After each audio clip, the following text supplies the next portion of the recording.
Most of us, when we look back at the Second World War, remember the dates: D-Day, Pearl Harbor, the great battleships locked in steel combat.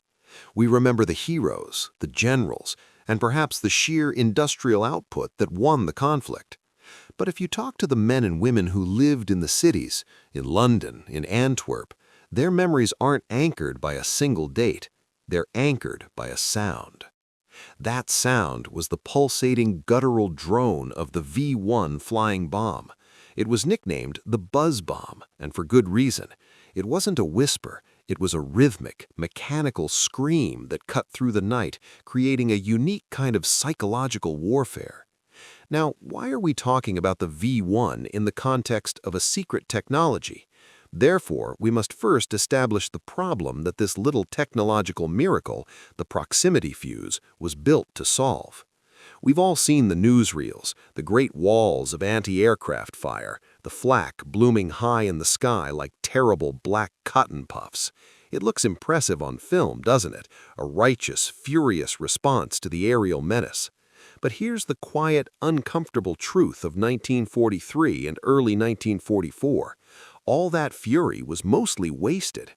When conventional artillery fires at an aircraft, or in this case a rapidly moving, unpiloted cruise missile, it relies on a simple timed fuse. You calculate the target's speed and trajectory, set the fuse to detonate at the predicted point in space where the shell should meet the target, and hope for the best. History suggests that this method was, frankly, abysmal. To shoot down a single German bomber in 1944 using timed fuse shells, the Allies would typically expend hundreds, sometimes even 1,000 rounds. That is an enormous waste of resources: steel, powder, manpower, and, critically, time, all spent missing a target moving at around 400 miles per hour. The V-1 made this problem exponentially worse. It flew low, fast, and most importantly, it was small. A conventional shell had to impact the V-1 directly, or at least detonate within a precise, impossibly small radius to inflict fatal damage. This necessity for absolute precision created a strategic nightmare for the defenders of Britain. They were expending vast amounts of ammunition, creating spectacular light shows, and yet the V-1s kept punching through, raining destruction onto southeast England. To the Londoners, the V-1 was more than just a bomb. It was a psychological weapon crafted from a simple jet pulse engine. Think of it like this. A regular air raid, while terrifying, involves a period of tension, the sound of the planes, the explosions, and then the all clear. The tension has a clear endpoint. But the V-1 was different. The sound of that simple engine, the constant, maddening buzz, that was the tension. The terror was not in the explosion itself, but in the sudden, unnatural silence. That engine, fueled by a mixture of low-grade gasoline and sheer momentum, was designed to cut out when the mechanical timer ran down, indicating the missile was over its target area. The silence meant that the bomb was diving, and you had about 10 seconds, maybe less, before the explosion arrived. This unique terror created an almost impossible situation for the coastal defenses. If they failed to hit the V-1 before it reached the populated areas, the psychological and physical damage was guaranteed. Therefore, the necessity wasn't just to shoot the V-1 down, it was to increase the effective killing radius of every single defensive shell by an order of magnitude. The enemy had introduced a weapon of perfect, agonizing countdown, and the Allies needed a weapon that could interrupt that countdown with absolute, silent certainty. What the strategists needed was a shell that didn't rely on a stopwatch, but on instantaneous knowledge.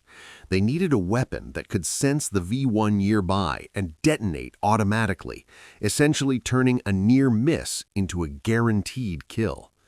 This is where the true brilliance of the British proximity ideas comes in, though much of the core technology was ultimately refined and mass-produced in the US in what became known as the VT, Variable Time Fuse. Imagine trying to swat a mosquito in a dark room. With a regular, timed fuse, you're throwing a preset dart into the dark, hoping the mosquito happens to fly through the precise coordinates you guessed 5 seconds ago. You're aiming for a direct hit, a contact explosion. But with the proximity fuse, you've essentially given that dart its own tiny integrated radar system. This fuse, nestled in the nose of a standard anti-aircraft shell, contained a miniature, rugged radio transmitter and receiver. As the shell flew, spinning violently, subjected to massive G-forces upon firing, it was constantly broadcasting a radio wave. When that shell passed within a lethal distance of a solid target, like the metal fuselage of the V-1, the radio waves would bounce back to the receiver, generating an immediate amplified signal. That signal acted as the trigger. The result? The shell didn't need to touch the target. It merely needed to know the target was close. The required accuracy dropped from hitting a small, specific point to merely entering a large, invisible kill sphere around the target. This simple yet revolutionary change in the definition of a hit is the true story of why the proximity fuse is arguably one of the 3 most important weapons developed during the war. We stand at the edge of this technological marvel. The buzz bomb created the problem, a fast, small, predictable target that conventional methods couldn't stop. Therefore, the proximity fuse offered the perfect silent counter-solution, the ability to detonate not on a preset time, but upon sensing the enemy. This technology was the 82% solution the title hints at, the critical pivot that changed the entire dynamic of the anti-buzz bomb campaign, and, as we'll soon discover, had a deep impact on the war at sea as well. The summer of 1944 was a strange contradiction for the men operating the great anti-aircraft batteries in and around London. On one hand, they were firing more rounds than ever before. They were coordinated, determined, and well supplied. On the other, the results were devastatingly thin. Therefore, we must talk about the cold, hard mathematics of why courage and sheer volume of fire were simply not enough against the V-1. The vast majority of the shells being fired by the heavy 3.7-inch guns and the smaller rapid-firing 40mm Bofors used what was, by World War II standards, ancient technology, the timed fuse. This mechanism, often relying on a precisely measured amount of burning powder or a tiny clockwork escapement, was set by the gun crew before the shell was loaded. The hope was that the fuse would run out of time at the exact millisecond the shell reached the immediate vicinity of the target. Think about what that requires. The gunners had to estimate the V-1's altitude, usually a steady 2,000 to 3,000 feet, its speed and its future position in space. They were aiming for a small metal tube flying at roughly 360 miles per hour. A successful kill required the detonation to occur within a 30-foot radius of the flying bomb. The brutal reality, the cost we refer to, lay in the expenditure-to-kill ratio. Early estimates, reflecting the dire situation before the new technologies arrived, suggested that to bring down a single V-1, the anti-aircraft command had to expend an astonishing 2,500 to 3,000 rounds of ammunition. Let that number sink in. That is 2.5 tons of steel, powder, and brass poured into the sky for one relatively cheap, small, unpiloted target. Many estimates for shooting down conventional piloted aircraft earlier in the war put the number even higher. The problem wasn't the skill of the gunners, it was the mechanical forgiveness of the timed fuse. If the fuse was off by a mere tenth of a second, the shell might explode 50 yards too early or 50 yards too late. That near miss was a complete waste, a failure of the timing that allowed the buzz bomb to continue its 10-second plunge toward the city. But the cost wasn't just the waste of the shell itself. The expense was logistical, strategic, and financial, the true hidden cost. Every shell fired was a shell that had to be manufactured, transported across the Atlantic or from a Midlands factory, and housed in an already strained supply chain. What are the real consequences of needing 2,500 shells for one kill? The V-1 attacks, at their peak, were running at over 100 missiles per day. Simple arithmetic tells you that intercepting every one would demand a staggering 250,000 shells daily. This kind of sustained fire rate was simply unsustainable, threatening to drain the entire UK stockpile of high-caliber ammunition. Ammunition that was also desperately needed by the Allied armies in Normandy and beyond.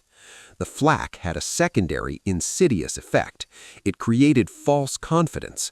Londoners, seeing the dazzling arcs of tracer fire and the continuous bursts in the sky, felt the defenses were active and effective. Yet the truth was that the bombs were still getting through, and the flak batteries themselves were consuming the very resources needed for the decisive campaigns on the continent. The gunners were locked in a war of attrition they couldn't possibly win with their current technology because the enemy's projectile was fundamentally cheaper and less resource-intensive than the shell needed to destroy it. Therefore, a change was urgently needed, not just in technology, but in strategy.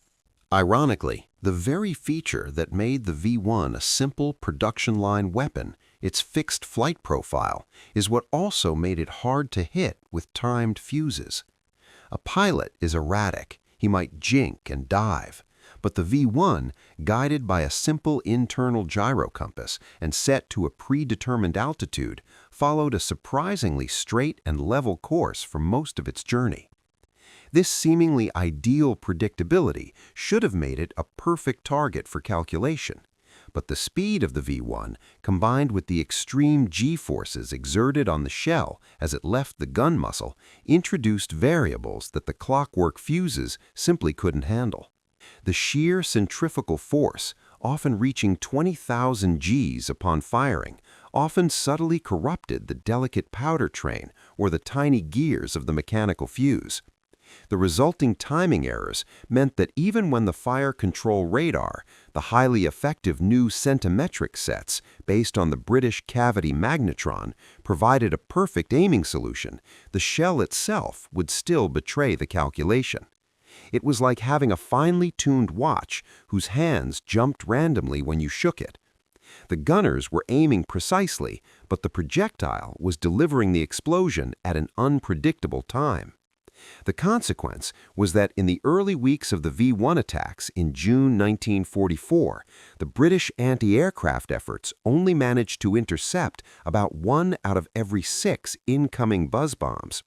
That translates to an 83% failure rate for targets that actually entered the firing zone, a terrifying statistic that demanded a revolutionary solution. Finally, we have to consider the physics of the explosion itself, the shell's lethal radius. When a conventional shell detonates, it scatters thousands of shrapnel fragments. To reliably destroy the V-1, those fragments needed to hit a critical system, the fuel tank, the pulse jet intake louvers, or the control surfaces, in sufficient density. Given the small size of the V-1, the shell needed to detonate with extreme closeness. The standard time fuse provided a lethal fragment area of only about 60 square feet. That is a tiny target area to intercept a fast-moving object. The proximity fuse, which we will detail in the next chapter, would ultimately increase the lethal fragment area to over 3,000 square feet by detonating right next to the target. This 5-fold increase in effective lethality is the corrective action to the hidden cost of the near misses. Until that technology arrived, every single shell that missed the V-1 by more than a few yards was a painful symbol of the technological gap that Hitler's V-weapons had exploited. The flak may have failed to stop the initial onslaught, but its failure was a crucial lesson. The old methods of artillery warfare had reached their limit. The only way forward was a radical embrace of the new electronic age. The silence of the kill had to be answered by the invisible wave of the radio fuse. The failure of the timed fuse was the hidden cost, a slow drain of resources, manpower, and morale that could not be sustained. This pressure is what fueled the desperate, high-stakes development that followed. The failure of the timed fuse, as we've discussed, was absolute. Therefore, the solution had to be equally absolute, a complete rejection of the mechanical clock in favor of the laws of electromagnetic physics. This change represented a quantum leap in ordnance technology, turning a simple artillery shell into a miniature, self-contained radar system, a true black box revolution. To understand the genius of the VT fuse, we must first understand the fundamental physical principle it exploits, the Doppler shift. Many of us remember the sound of a train passing. The whistle has a high pitch as it approaches and a lower pitch as it recedes. That shift in sound frequency based on relative motion is the Doppler effect. The proximity fuse takes this concept and applies it to radio waves, transforming a subtle change in frequency into a lethal trigger. The critical, almost impossible technical challenge facing scientists like those at the Applied Physics Laboratory was shrinking an entire ship's radar system, a collection of cabinets, dials, and massive antennas, down to the size of a beer can, fitting it inside a shell nose and ensuring it survived being fired out of a cannon. The shell needed to continuously broadcast a radio wave and listen for its echo. If the frequency of the echo exactly matched the frequency of the broadcast, what did that mean? It meant the target was flying parallel to the shell, neither approaching nor receding, a near miss and waste. But if the shell's broadcast wave bounced off an object, the V-1, and returned with a higher frequency, that meant the object was approaching. If the frequency was lower, it meant the object was receding. This measurable shift in frequency, the Doppler frequency, provided the key. When the difference between the transmitted and received wave reached a specific critical threshold, it signaled the enemy was within the required lethal range, regardless of the shell's own motion. This principle, using frequency shift, not elapsed time, was the very physics gap the fuse exploited. It guaranteed that the shell didn't explode too early or too late. It exploded at the exact moment the enemy entered the weapon's kill zone. Building this mini radar involved 5 near-impossible wartime engineering feats, each representing a massive stride over prior art. When a shell is fired, the setback force, the momentary backward inertia as the shell starts to move, is equivalent to tens of thousands of Gs. This force is enough to crush lead, vaporize circuit boards, and certainly dismantle any conventional battery. The fuse needed power, and that power had to survive this shock while remaining dormant until required. The solution was a special liquid-activated battery. It was a dry cell battery filled with glass ampules of electrolyte acid. The shock of the gun firing, the initial massive G-force, would crush the glass ampules, releasing the acid. This instantly and automatically activated the battery. This ingenious one-time chemical reaction was the lifeblood of the fuse, generating the necessary power for the radio tubes, all without the need for delicate wires or switches that would fail under extreme acceleration. This solved the crucial problem of surviving the launch. The heart of the black box was its electronics, the tiny vacuum tubes that house the radio transmitter, the receiver, and the amplifier necessary to detect that faint Doppler echo. Standard radio tubes were fragile, glass-encased components, sensitive to vibration and heat. How do you construct a tube that can survive being slammed with the force of a small meteorite hitting the ground? Engineers developed what were called acorn tubes or pencil tubes, miniature glass tubes with a far more rugged internal structure. Crucially, they adopted a process of potting the entire electronic assembly. This meant submerging the delicate vacuum tubes, capacitors, and resistors in a special resilient hard-setting plastic compound. Once hardened, the entire circuit block became a single solid piece of shock-resistant electronics. The entire assembly could now survive the 20,000 G forces of acceleration without fracturing a filament or shorting a connection. This solved the crucial problem of surviving the flight. A radar needs an antenna, often a large parabolic dish, to broadcast and receive its signals. A fast-spinning metal shell casing is the absolute worst place to try and attach an external antenna. The physics of the spin alone would rip it off. Therefore, the solution had to be completely integrated and invisible. The engineers used the shell itself as the antenna. By electrically isolating the metal nose cone from the rest of the shell body using an insulating ring, they effectively created two massive concentric electrical contacts. The internal circuitry was wired to these contacts. The entire metal skin of the spinning projectile acted as a large continuous diplex antenna. This solved the crucial problem of transmitting and receiving. A proximity fuse is a weapon of guaranteed destruction. But what happens if the shell is accidentally dropped, or if the gun misfires and the shell rolls off the deck? The fuse must never, under any circumstance, arm itself prematurely, either on the ground or disastrously too close to the firing ship or gun emplacement. A self-arming shell is a greater threat to its friends than its enemies. A secondary safety mechanism was integrated.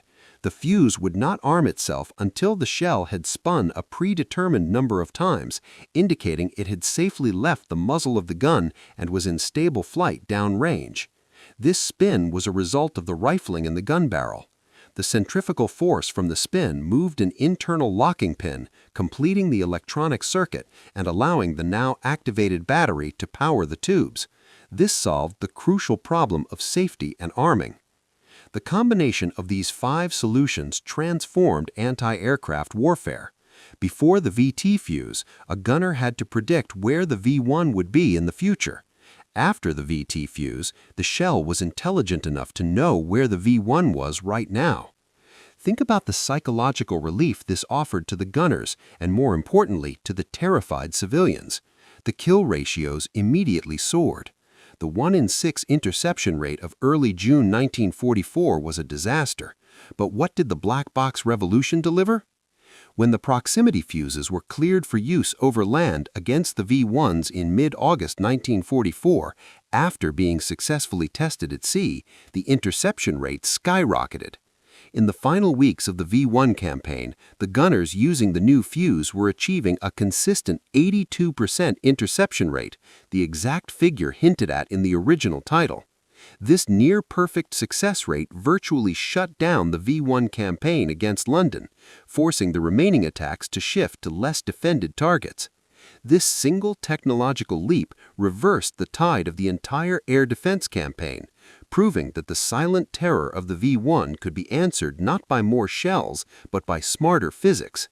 Therefore, the black box revolution didn't just win a small tactical victory, it demonstrated that the future of warfare lay not just in brute force, but in microscopic electronics. The natural inclination when discussing the German V-weapons is to focus on the V-2, the great ballistic missile, the true ancestor of the space age. But the weapon that truly tested the nerves of the British public, the one that forced the development of the proximity fuse, was the V-1. This was not a rocket in the modern sense, it was an exercise in brutal, efficient, mechanical terror. To understand the fear it generated, we first have to discard the modern term cruise missile. That suggests sophistication, complex guidance, and jet propulsion. The V-1, or Vergeltungswaffe 1, Vengeance Weapon 1, was in many ways a throwback, an aerial torpedo married to the most basic jet engine imaginable. Many people today visualize a sleek, silent weapon of high technology, but the V-1 was almost hilariously simple. A steel tube, a pulse jet engine mounted above the tail, short wings, and a nose full of high explosive. It was engineered not for surgical precision, but for cheap mass production and saturation bombing. The actual propulsion system was the heart of its unique psychological warfare, the Argus pulse jet. It worked on a principle similar to a massive, rapid-firing internal combustion engine, using spring-loaded shutters in the nose of the engine that would snap shut after each detonation cycle. This created a rhythmic thrumming or buzzing sound, roughly 42 pulses per second, that was audible from miles away. It required cheap, low-octane fuel and could be built by non-specialized labor. This simplicity meant Hitler could launch thousands of them, keeping the pressure on England relentless and constant. The V-1 was a weapon of quantity, designed to demoralize a nation, not to win a battle. The V-1's deployment revealed a cold calculation designed to maximize terror on the largest and most concentrated civilian population, London. Unlike the V-2, which launched vertically and silently, the V-1 was launched horizontally from fixed sites, mostly along the French and Dutch coasts, particularly the Pas-de-Calais region. This requirement for fixed, often heavily concreted ramps gave the Allies a fighting chance to bomb them. Therefore, the German launch strategy was a geographical chess match against Allied intelligence. The V-1 had a fixed range, about 150 miles, and once the ramp was aimed, its trajectory was set by a simple magnetic compass and a gyroscopic autopilot. It was not controllable after launch. The target area, London, essentially had a bullseye radius of about 8 miles. If the launch crews could get the missile off the ramp and pointed roughly northwest, it would fly over the English Channel, cross the southeast coast, and detonate somewhere in the densely populated area between Croydon and the docks. This strategic targeting of the capital meant that the weapon's inherent inaccuracy was mitigated by the sheer size of the target. An inaccurate weapon aimed at a massive city is still a highly effective weapon of terror. The real psychological genius of the V-1 lay in its mechanical predictability, the internal clockwork that made it the terror from the coast. The only real guidance system in the V-1 was a small propeller attached to the nose. This propeller was geared to a timer mechanism. It was not for propulsion, but for distance measurement. Before launch, the propeller revolutions required to reach the target were calculated. The propeller would start turning upon launch, and once the required number of turns had been registered, the timer mechanism initiated the final, horrifying sequence. When the propeller reached its preset rotation count, a small internal barometric altimeter would trigger the final mechanism. A small explosive charge would cut the wire connecting the control surfaces, the elevators and rudder, to the gyroscope. With the controls severed, the elevators would spring up due to a pneumatic piston, or sometimes just a spring, forcing the V-1 into a steep, terminal dive. At this precise moment, the pulse jet engine, starved of fuel and air pressure in the dive, would stop.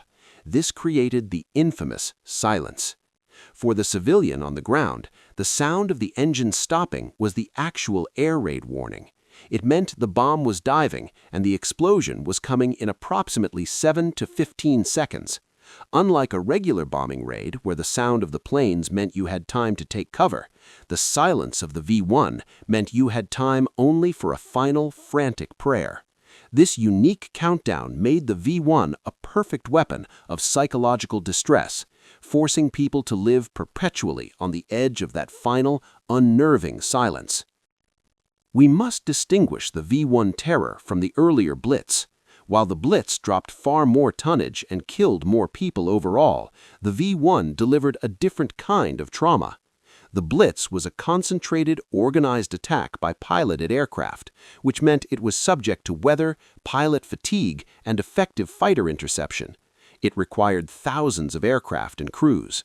But the V-1 was relentless. It flew in poor weather, didn't require crews, and was almost impossible to shoot down with conventional flak, as we've already established. The average V-1 warhead carried about 1,870 pounds of high explosive, usually amatol, slightly less than a standard 1-ton bomb. However, the V-1s achieved an incredible delivery rate, sometimes dropping 40 bombs per hour to the London region during the peak of the campaign. The relentless, random nature, the fact that a V-1 could strike anywhere, at any time, day or night, regardless of the weather, broke down the routine and sense of security far more effectively than the earlier scheduled raids. The total V-1 offensive against England involved the launch of over 9,500 missiles, ultimately killing over 6,000 civilians. It was a casualty rate delivered by a machine, not by men. The V-1, this clockwork terror, created an existential crisis for the air defense of Great Britain. It was cheap, relentless, and its simple design rendered the existing, expensive, and complex anti-aircraft technology obsolete. Therefore, the only way to counter this simple mechanical threat was with a far more complex, yet invisible electronic revolution. The pulse jet's terrifying drone forced the invention of the only thing that could counter it, the silent, instantaneous kill of the proximity fuse. The failure we discussed earlier was not a failure of character or resolve. It was the moment when the command structure realized they were fighting a 21st century weapon with 19th century mechanics. Therefore, the British response, codenamed Operation Diver, had to be an entirely new kind of defense, a layered, coordinated, and ultimately technologically supreme counteroffensive. The man tasked with stopping the V-1 onslaught was General Sir Frederick Pyle, head of Anti-Aircraft Command. Pyle was facing a political and military crisis. His guns were firing at a high rate, but the bombs were still striking London. The pressure to protect the capital while simultaneously supplying the D-Day invasion forces was immense. His initial defense line was ineffective, not just because of the timed fuses, but because of geography. Initially, the defense batteries were placed inland, hoping to knock down the V-1s before they reached the densely populated areas. This seems logical on paper, but there was a cruel side effect. The debris, the 1,870 pounds of explosive, and the unexploded shrapnel from the shells all rained down on the outlying suburbs and countryside of southeast England. The defenses themselves were causing destruction, compounding the civilian misery. Pyle had to make a politically and strategically critical decision: shift the battlefield.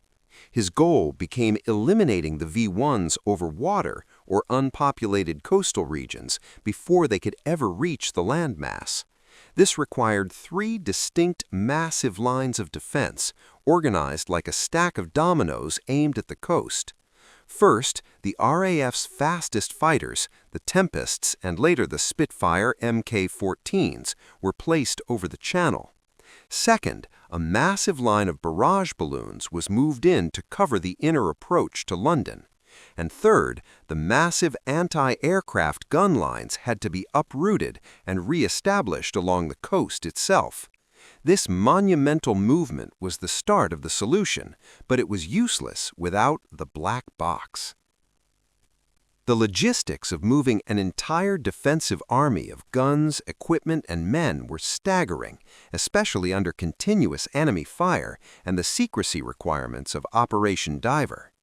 Picture this scale: hundreds of heavy guns, tons of ammunition, complex fire control systems, and thousands of men had to be moved, dug in, and made operational within days. The guns had to be positioned so their firing arcs were pointed directly over the sea and the coastal marshlands, creating a lethal cordon that the V-1s simply had to cross. But moving the guns closer to the coast meant they were firing at a target coming straight at them, faster and with less tracking time. General Pyle's command executed a masterful military maneuver. The heavy 3.7-inch guns were shifted from the North Downs, the high ground inland, all the way to the southeast coast. Then a second crucial line was established to close the Thames estuary, protecting the approach from the east. This new placement did 2 things. It minimized the friendly damage from debris, and it concentrated the anti-aircraft fire into a dense killing zone. Crucially, the move coincided almost perfectly with the delivery and authorization of the VT proximity fuse. This was not luck. This was the long-term convergence of 2 separate Allied scientific projects finally merging on the battlefield. Therefore, the stage was set for the proximity fuse to prove its worth. The success of the 82% solution wasn't purely American or purely British. It was a perfect example of Allied technological synergy. While the physics of the proximity fuse itself were being perfected overseas, the British had already solved the other half of the targeting equation: accurate, real-time tracking. They possessed the secret weapon of the moment, the cavity magneton. This small, powerful microwave generator allowed the creation of centimetric radar, operating at much shorter wavelengths than previous systems. Why does that matter? Shorter wavelengths meant higher resolution and precision. This new generation of fire control radar, specifically the systems developed for AA command, could track the small, fast-moving V-1s with unprecedented accuracy, feeding the precise range, elevation, and speed into the analog fire control computers. This was the green setup, the perfect aiming solution. But even perfect aiming was useless if the shell detonated half a second off target. That's where the American-developed VT fuse, built on early British concepts, provided the final purple payoff, the perfect detonation solution. The 15-second reward. Imagine the confidence of a gun crew. Their radar predictor tells them exactly where the V-1 is and where it will be. But instead of relying on a fragile, time-consuming clockwork dial, they now load a shell that knows when it is close enough to kill. The risk of the 2,500 shells per kill ratio was instantly inverted. Before the fuse could save London, the Allied High Command had to overcome their greatest fear, allowing the enemy to capture a dud fuse. The VT fuse was considered the most valuable Allied non-atomic secret of the war. Its use had been strictly confined to the Pacific Naval Theater and against targets over water, where a dud shell would sink and its technology would be irretrievable. Using it over land, especially near the coastline, meant risking the Germans recovering a partially damaged fuse, retro-engineering it, and potentially rendering it useless through countermeasures. But the devastation of the V-1 campaign made the strategic calculation brutally simple. The military leaders, facing the twin pressures of collapsing London morale and the inability to divert fighters from the Normandy battlefront, made the painful decision. They gambled that the immediate strategic gain of stopping the V-1s outweighed the long-term risk of the technology falling into enemy hands. General Pyle was finally given permission to deploy the VT fuses over land, specifically in the coastal cordon. This authorization, effective in mid to late August 1944, was the single most important decision that saved the Southeast. Therefore, the true black box revolution didn't start with the science, it started with the general's signature on a deployment order. The moment the VT fuses arrived in volume and were integrated with the advanced centimetric radar systems, the results were immediate, dramatic, and irreversible. Early in the V-1 campaign, the gun lines, armed only with timed fuses, were batting down about 17% of the buzz bombs that entered their zone. This was a respectable effort, considering the outdated technology, but a staggering 83% still got through to the inner defense layers, or worse, to London. They were fighting a losing game of averages. But the VT fuse changed the average. By the final week of August 1944, the coastal defenses were achieving interception rates that were unprecedented in the history of anti-aircraft warfare. On one peak day, the interception rate reached 82%. This astonishing efficiency was not a fluke. It became the new normal, consistently hovering in the 70 to 80% range. The gun crews, now firing shells that detonated automatically at the perfect moment, were achieving kills with around 100 rounds of ammunition, a 25-fold reduction from the 2,500 rounds previously required. The hidden cost of near misses was eliminated by the self-aware shell. The 82% solution delivered the knockout blow to the V-1 campaign against London. The German strategy depended on saturation, that enough V-1s would inevitably punch through the defenses to cripple London's morale and infrastructure. If 8 out of 10 incoming missiles were now being destroyed over the sea or the marshes, the entire strategic purpose of the V-1 dissolved. The success of the VT fuse deployment was so total that the Germans were essentially forced to abandon London as a viable target for their remaining V-1s. The threat was not just reduced, the corridor was closed. The V-1s had to be redirected to other, softer targets, most notably the Allied port of Antwerp, which was now supplying the armies pushing into Europe. This had two major consequences. First, it bought London the critical time and peace it needed to recover from the Summer of Terror. Second, it meant the Allies could now deploy the proximity fuse technology to the new target areas, specifically Antwerp, where they achieved a similar decisive success rate against the continuing V-1 threat. The 82% solution saved the Southeast by making the defense so effective that the enemy simply chose to go elsewhere. Therefore, the success of this technological leap was not just a victory for the gunners, but a decisive strategic turning point in the war against Hitler's vengeance weapons. The revolutionary concept, a radar in a shell, was born out of deep collaboration. The British, with their early work on the cavity magnetron, the heart of high-resolution radar, and the Americans, with their deep capacity for miniaturization and mass production, formed a crucial technological partnership. Therefore, we must examine how the United States became the vital catalyst, transforming a laboratory miracle into millions of battlefield rounds. The proximity fuse project was deemed so critical that it was launched in the United States under a veil of extraordinary secrecy, far away from the bombing and logistical constraints of wartime Britain. This effort was known as Project S and was headquartered at the Applied Physics Laboratory in Silver Spring, Maryland, then affiliated with Johns Hopkins University.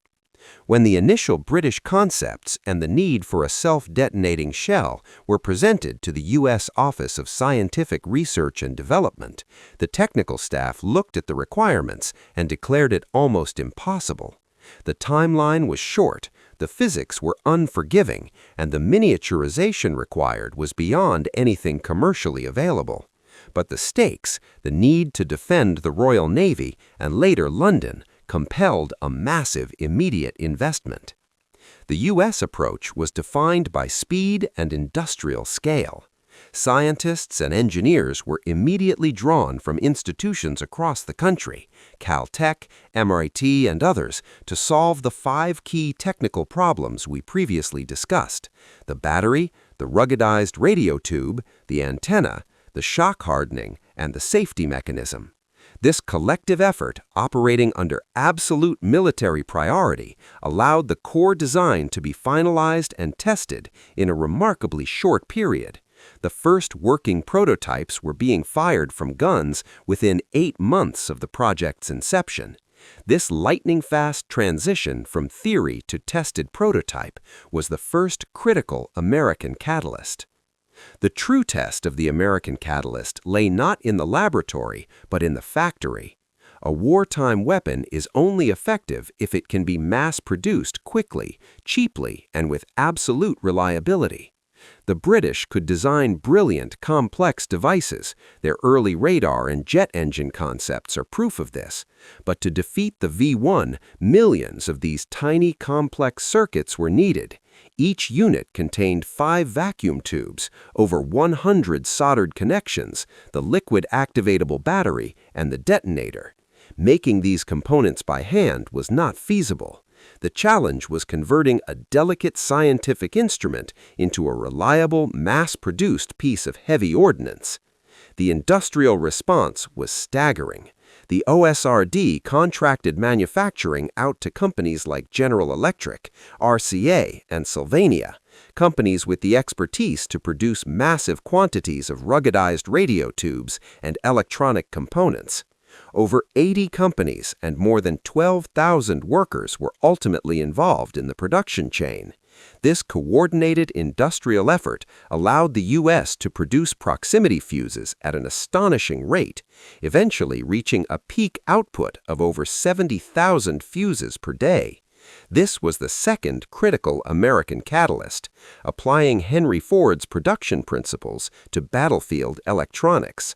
By the end of the war, the U.S. had produced over 25 million VT fuses, ensuring that the guns facing the V-1s and other threats would never again run short of the black box technology. Therefore, the American industrial base was the engine that powered the 82% solution. While the radio tubes and potting were triumphs of miniaturization, the liquid activatable battery represented the last mile of reliability that ensured the fuse would perform when needed. As we know, the battery had to survive the enormous shock of being fired and then instantly begin producing the precise voltage needed to power the radio tubes. The slightest variation in the acid concentration or the breaking of the glass ampules could mean a dud shell. The battery was the point of greatest vulnerability for the entire system. The final battery design, a triumph of electrochemistry, had to maintain its energy output through a wide range of operational temperatures, from the freezing cold of high altitude or the North Atlantic to the sweltering heat of the Pacific. Engineers developed highly specialized electrolytes and construction techniques to ensure the acid released by the shock of firing would reliably activate the cell, producing its full operational voltage almost instantaneously. This relentless focus on the reliability of the power source, the last mile of the circuit, was what separated the American-produced VT fuse from earlier, less dependable attempts. It meant that when a coastal battery loaded a shell, they were loading a product with a proven, near-perfect activation rate, eliminating one of the greatest sources of failure in the timed fuse era. The final and most crucial decision catalyzed by the American efforts was the strategic choice to use the fuse in Europe. The V-1s began their attack in June 1944. The American-made VT fuses had already proven their devastating effectiveness against Japanese aircraft in the Pacific, particularly in the skies over the Solomon Islands. Yet the secrecy constraints meant the fuses were still limited to naval warfare, ensuring the German enemy could not retrieve one. But the scale of the V-1 terror forced an immediate change in the risk-reward calculus. General Pile's decision to deploy the fuses over the English coast was directly enabled by the sheer volume and reliability of the American production line. They had enough stock and enough confidence in the product to justify the risk of capture. The transfer of the VT fuse from its initial use over the Pacific to its critical role against the V-1s in Europe was the final, definitive strategic move of the last mile. The reliable delivery of this complex technology, facilitated by American industrial capacity, took the British theoretical problem and delivered the decisive statistical solution that saved London. Therefore, the V-1's defeat wasn't just a military victory, it was a technological and industrial triumph born of necessity and transatlantic cooperation. The story of the proximity fuse is often relegated to a footnote in the grand narrative of World War II, overshadowed by the massive efforts of D-Day or the spectacle of the atomic bomb. But history suggests that this quiet electronic miracle, the VT fuse, had a strategic impact that extended far beyond the German V-weapons, altering the course of the war and laying the groundwork for our modern electronic age. This is the forgotten legacy. The first widespread deployment of the VT fuse was not against the V-1, but a far older and more persistent threat, the Japanese Navy in the Pacific. Its performance there forced a massive strategic reassessment. Before the VT fuse, naval gunners faced the same near-miss problem as the Flak crews in London. Anti-aircraft fire from ships was notoriously inaccurate against dive bombers and torpedo planes, especially during evasive maneuvers. Naval commanders knew that a determined pilot could often press home an attack regardless of the volume of fire. But the introduction of the self-aware shell changed the rules of engagement overnight. The VT fuse transformed naval anti-aircraft fire from a deterrent into a lethal executioner. It was so effective that it was often credited with a 5-fold increase in the effectiveness of naval anti-aircraft artillery. Admiral Chester Nimitz, commander of the U.S. Pacific Fleet, famously called the proximity fuse second only to the atomic bomb in importance for winning the war.